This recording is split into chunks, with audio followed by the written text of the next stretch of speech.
The KXAN News Podcast is sponsored by Shelf Genie. Now at 5, a significant decrease in violent crime.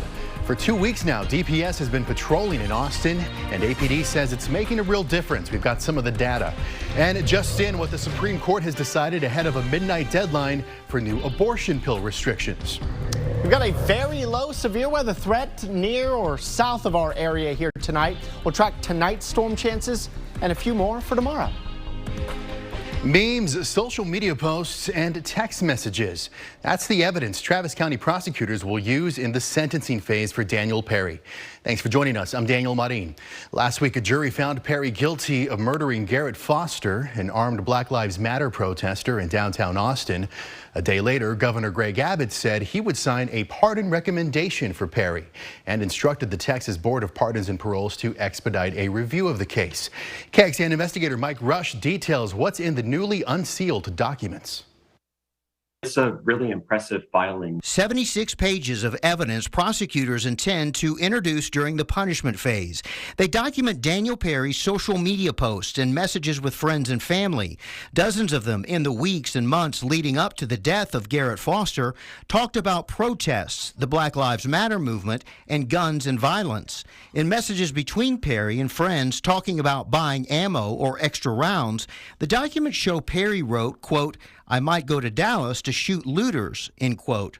Other conversations with friends, some brought up during the trial, are about cases of violence related to protests in other parts of the country. A former Travis County prosecutor at the DA's office, now defense attorney, says these documents are showing something that may not otherwise get highlighted. I think that anytime your own words can be used to show your thoughts and your impressions, your ideas of what's going on in your head, that is stuff that's not readily available to a fact finder. The document details many memes about protests and protesters being shot or run over. For it to be unsealed tells me that the court and maybe even the parties were concerned about this document being available to the public and possibly tainting the jury pool. The documents also highlight Perry's Google searches, including topics like protest in Austin today, unarmed black men killed by police, degrees of murder charges, and does the federal government have the ballistics of every firearm sold legally?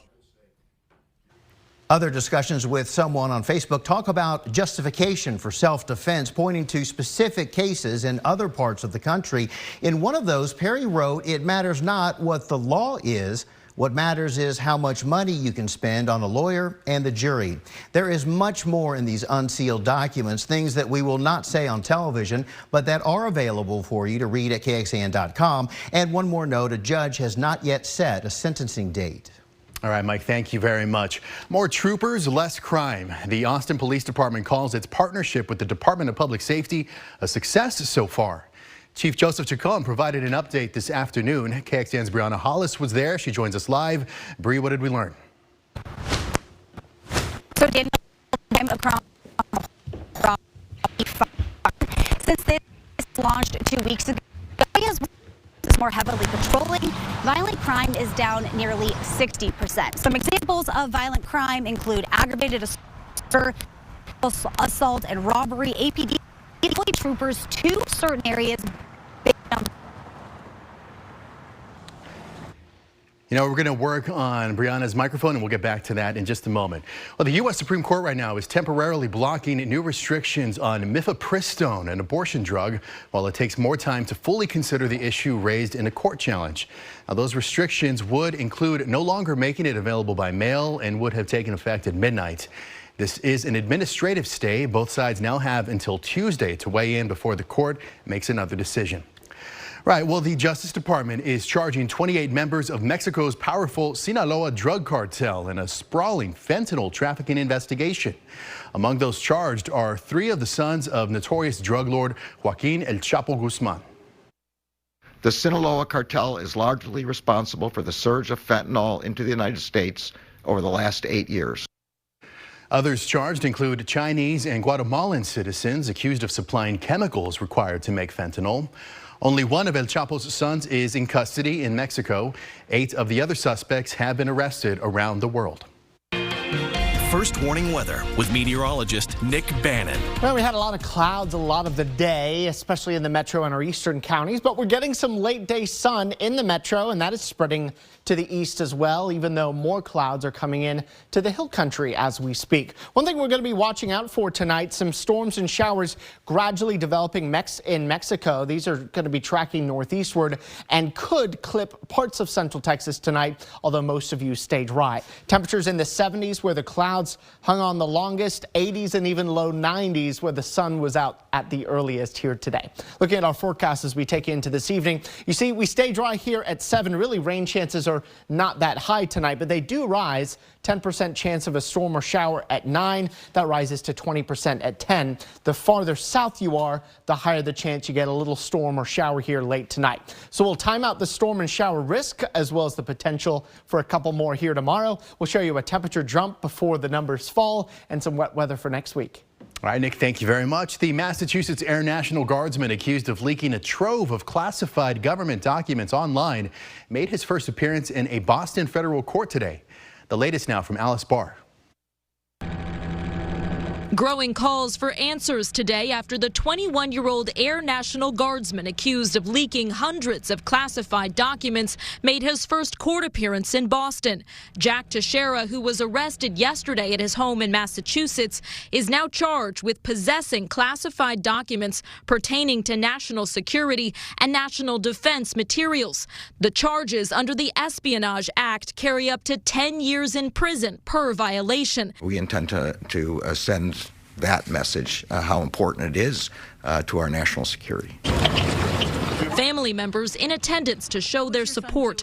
Teixeira is accused of sharing sensitive military secrets, including about the war in Ukraine, with a group of friends on a social media gaming platform. Someone in the group then allegedly started posting the documents publicly. Even if he only intended to share this with his small group of friends, they alone are unauthorized to receive this information. The Washington Post spoke with an anonymous member of that chat room. I don't think that there was a goal nor some sort of accomplishment that he was looking for in sharing these documents. Of course, there's some anti-government sentiment. One of the most significant reported revelations, the Pentagon appears to have doubts about Ukraine's strength as the war drags on.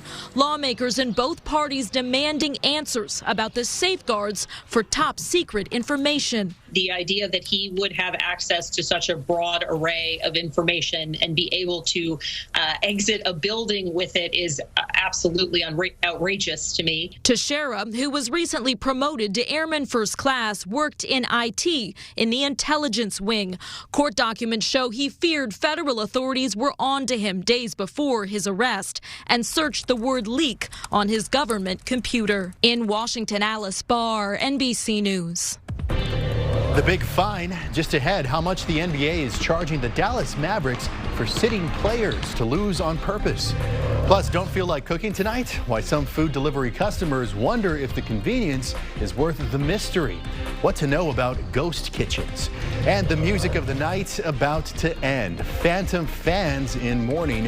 What Andrew Lloyd Webber is saying about the closing of Phantom of the Opera on Broadway.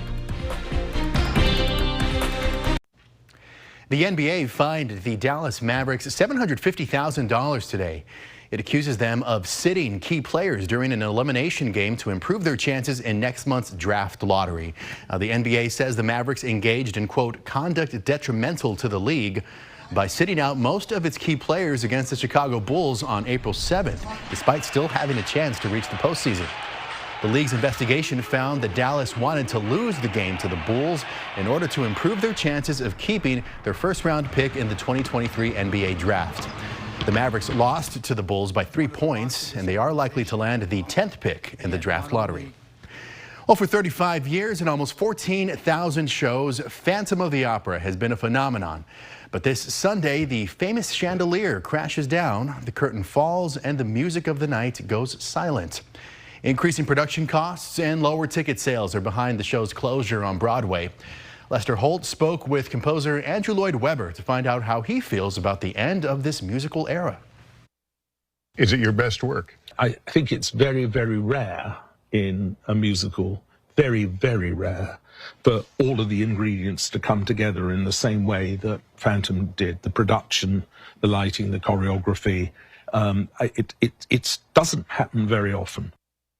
Now, Phantom will continue to play in London. Ahead on NBC Nightly News, what's next for Weber, who recently lost his son to cancer days before his newest musical, Bad Cinderella, opened. A pollen check for you this evening. Grass, medium and rising. Mold, medium and lowering. We also have ash and mulberry as low. Oak, willow, and sycamore as low. But our temperatures are trending high as we head into the weekend. We'll show you how briefly we stay in the 90s in First Warning weather. This KXAN News podcast is brought to you by Shelf Genie. I'm Rosie Newberry from KXAN Studio 512. Considering replacing your kitchen cabinets? Struggling to find or reach things? Go to shelfgenie.com/Austin. Shelf Genie designs custom pull-out shelves for your existing cabinets, adding convenience and value to the most used room in your home. Shelf Genie custom pull-out shelves, everything in reach. Returning to one of our top stories, the Austin Police Department calls its partnership with the Department of Public Safety a success so far. Chief Joseph Chacon provided an update this afternoon. KXAN's Brianna Hollis was there. She joins us live. Bree, what did we learn? Hey, Daniel, sorry about those technical difficulties earlier. So APD says violent crime across the city as a whole has dropped 25% since this initiative launched 2 weeks ago. And in areas where DPS is more heavily patrolling, violent crime is down nearly 60%. Some examples of violent crime: aggravated assault, murder, sex assault, and robbery. APD says it deployed troopers to certain areas based on the number of 911 calls for violent crimes. And we asked Chief Joseph Chacon about concerns community members brought to us about this.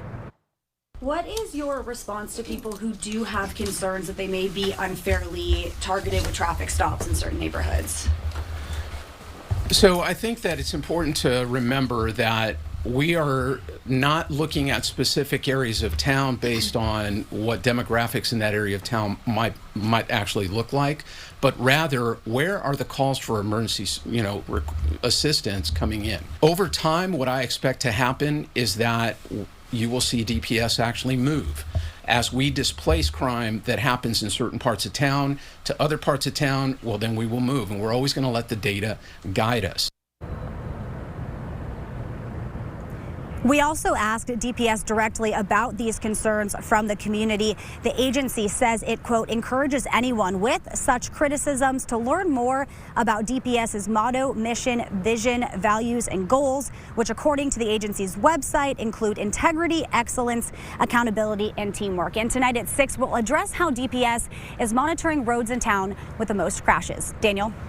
All right, Brianna, thank you very much. Well, it's Friday evening. Maybe you're thinking about ordering some food delivery online. You know, it can be hit or miss. And as Valerie Costa reports, the rising trends of virtual restaurants and ghost kitchens have many wondering whether they're really good for efficiency and food startups.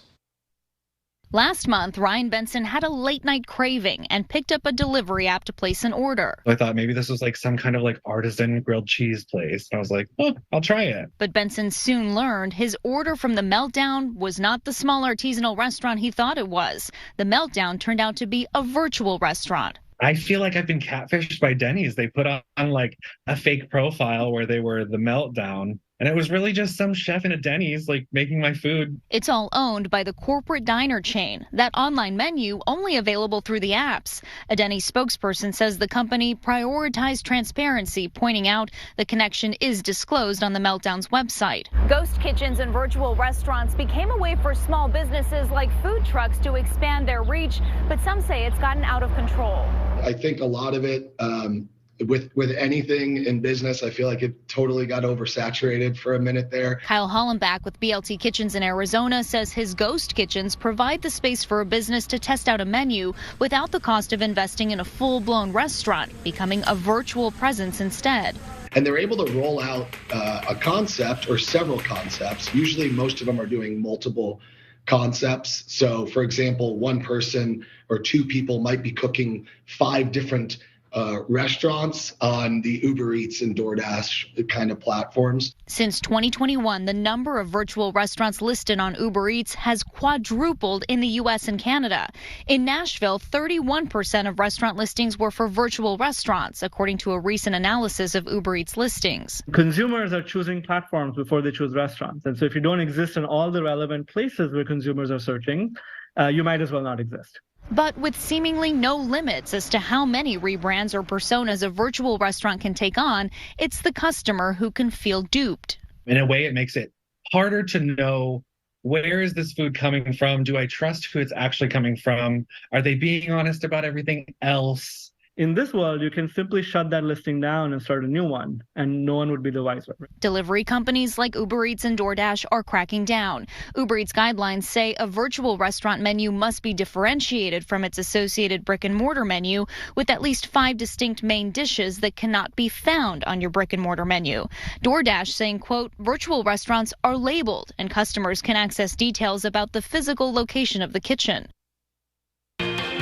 First warning weather with meteorologist Nick Bannon. All right, got a bit of sunshine out there now. Clouds are going to be thickening up temporarily here over the next few hours, though, as we're watching some storms and showers developing over the border into Mexico. Those are coming our way, or at least into Texas. Most should stay south of us later this evening, but as you can see by one of our higher resolution computer models, as we get after about 10 o'clock or so, some of these may actually get very close to us here in our KXAN viewing area, clipping areas largely south and southeast of Austin, potentially with a storm or two.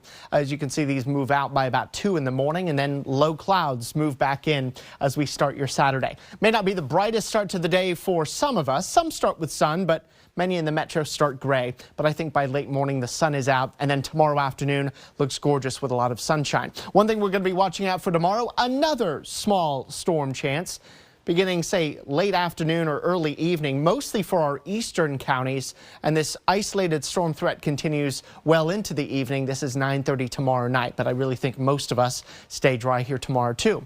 The severe weather risk for late this evening is just south of Austin, affecting southern sections of Blanco, most of Hayes, southern Travis, Bastrop, Caldwell, Fayette counties, and that's with a 1 out of 5 severe weather threat. If we did get a severe weather storm tonight, concern would be for large hail and damaging winds. Our severe weather risk tomorrow, mostly for the late afternoon and evening, pivots to the east, affecting eastern sections of our eastern counties with a 1 out of 5 severe weather risk as well. That being said, we're only going to go with a 20% storm chance here tonight, favoring areas to the south, and an overnight low of 68. So it'll be a warm night tonight. Low clouds, areas of fog develop after the storm threat subsides. Our day tomorrow starts with the clouds, but then it's a sun cloud mix already at noon, 79. And look, we go with a high of 93 tomorrow, but there is that late day isolated 10% storm chance for our eastern counties. Your Sunday looks gorgeous. Starts a bit cool, but for the capital 10K, that's kind of what you want, right?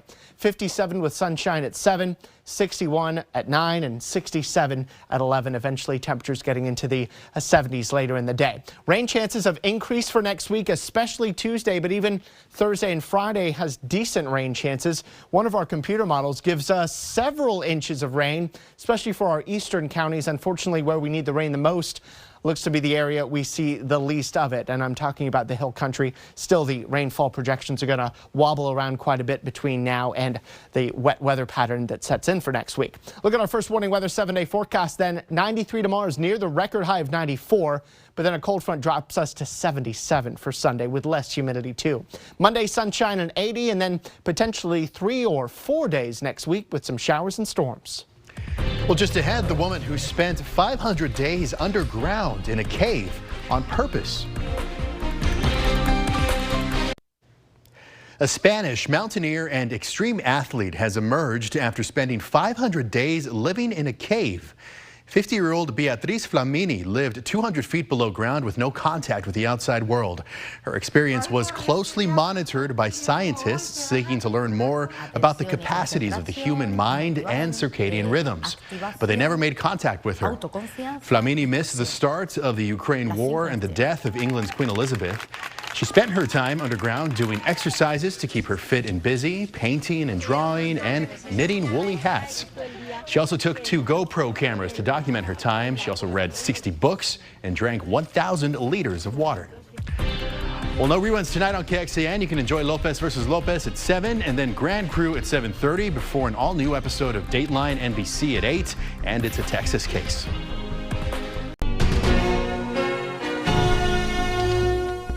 Thanks for listening to KXAN News Nightly. You can also listen to KXAN News Today every morning for more in-depth coverage of what matters most to you.